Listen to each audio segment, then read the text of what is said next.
Well, since I started this, I might as well chime in rather than writing. I thought I'd just shoot this video. A lot of good points in there. I agree with you, Steve. I really hate guns. I have no use for them. They have never. I'm 59 years old. I think I've shot a gun once, and where I live anyway, just don't have a use for one. I'm not scared that the government's going to come in and take my home away or my land or anything like that. So the whole issue with the 1791 Second Amendment about having a militia stand ready to protect yourselves against the government, yeah, I get it at that time because it was certainly the Wild Wild West, or the precursor to the Wild Wild West.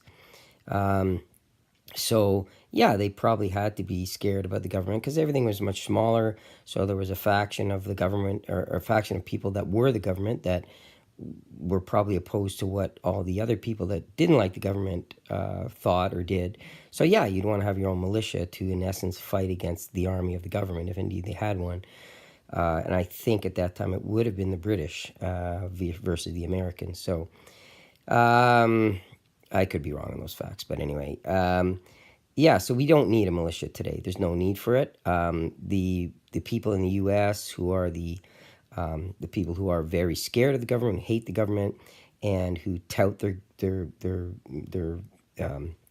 use of the Second Amendment, that they need their guns to protect themselves against the government, not against criminals and whatnot. We're talking about people that live out in the middle of nowhere, that have lots of guns and have their own land and have, in some cases, their land fenced in, and they are scared of the government.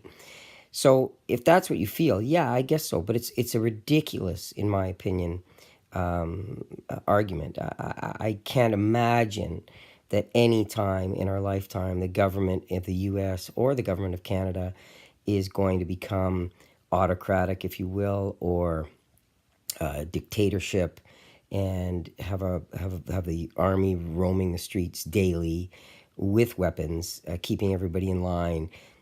I don't know. Sorry, I just don't think it's ever going to happen. So, do you really need a militia? No.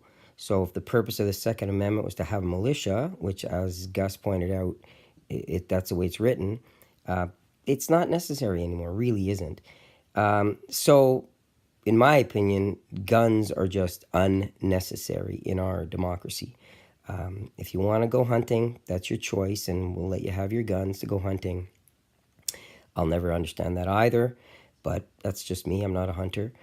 Again, as I said earlier, I have shot a gun. So yeah, there's a thrill to it, sure, no doubt about it. But it's a scary thrill. It's a thing that can kill you. It's not the thrill of hitting a golf ball, or if there's a thrill to that, or hitting a home run, or skiing down a hill, the thrill of that. So it just scares me. Guns scare me because they can kill. They can kill whatever they can kill. And as we know, they've killed a lot of people unnecessarily, especially in the United States and in Canada. And I truly believe that if you limit, or in essence, prevent access to most people to guns, yes, the problem is society. Yes, the problem is mental illness. No doubt about it. No doubt about it. The people that have committed these crimes are not well. So if you limit their access to guns, whether they be legal or illegal, and the only way you can limit them legally, of course, is through the courts and the laws and the controls and everything you have to go through to get a gun. Yes, you can always buy one illegally, but if you can walk into a gun shop, which we don't have in Canada, or we certainly don't have in my neck of the woods, I've never seen one, and buy a gun, because that's all they sell, then you can. And you don't go mental overnight. You go mental over time. So, I mean, if you have the access, if you go through all the hoops and everything you have to go through, whether it's in Canada or the U.S., and you can legally buy a gun, then, and it's easy to do it, then you're going to go out and buy that gun. So why not restrict that to everybody? To everybody, because you don't need guns. They are not necessary at all. That's me. That's my take, and I'm sticking to it.